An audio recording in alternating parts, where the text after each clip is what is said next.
Direction à présent le département de la Manche et la presqu'île du Cotentin, où sur la côte, Barfleur vit encore à l'heure de la pêche.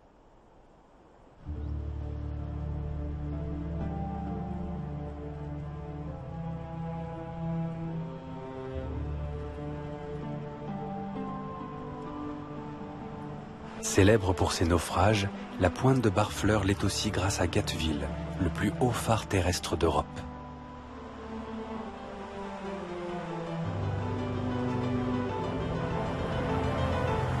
Barfleur n'est pas seulement l'un des plus beaux villages de France.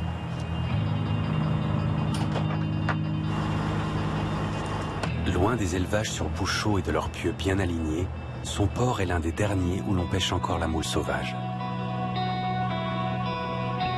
Entre juin et novembre, Stéphane et les autres pêcheurs se rendent chaque jour sur les gisements de moules en eau profonde, les plus importants de tout le littoral français. On est 5 bateaux à Barfleur, donc 5 mouliers à Barfleur, à partir le matin. Donc on se connaît tous, on travaille à peu près tous, on travaille tous pareil et on communique ensemble assez facilement. On part le matin et on rentre à peu près tous en même temps au port.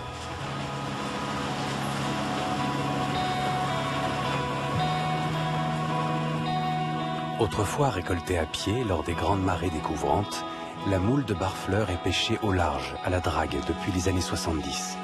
Sous certaines conditions, bien sûr.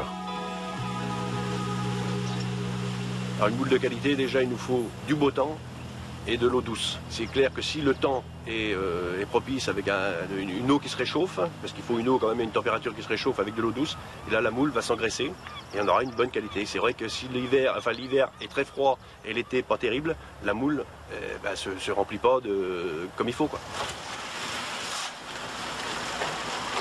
Où on juge la date d'ouverture avec un prélèvement de moule qui nous donne son rendement de chair pour avoir une belle moule sur les étals. Et c'est clair qu'on a des quotas, on a des gendarmes maritimes, on a des gardes jurés qui nous surveillent, qui voient notre débarque, et justement pour éviter la surexploitation de la moulière. La moule se pêche toujours avec une drague, comme il pêchait dans le temps. Et comme c'est naturel, on n'a rien changé au système, ça vient tout seul. Voilà, je ne sais pas quoi dire, C'est une passion et un sacerdoce que Stéphane partage avec son épouse. Ma femme travaille avec moi, Cécile, et j'aurais jamais pu faire sans. On ne peut pas être à la mer et en même temps faire la démarche avec les clients, faire l'expédition. Je ne peux pas être partout, donc oui, c'est mon deuxième bras, quoi, on va dire ça, c'est mon deuxième bras pour travailler. Sinon, c'est clair qu'on n'arrivera pas à faire ce qu'on fait là.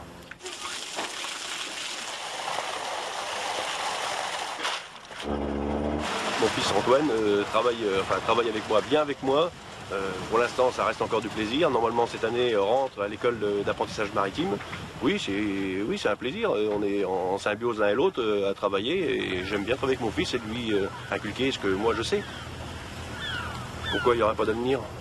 Les anciens disaient aussi il n'y aura pas d'avenir dans la pêche, on est toujours là, on en vit toujours. Et donc, pourquoi pas perdurer? C'est vrai que le métier devient de plus en plus difficile, mais la passion fait déjà qu'on s'accroche beaucoup. Mais pour moi, il y a encore à faire.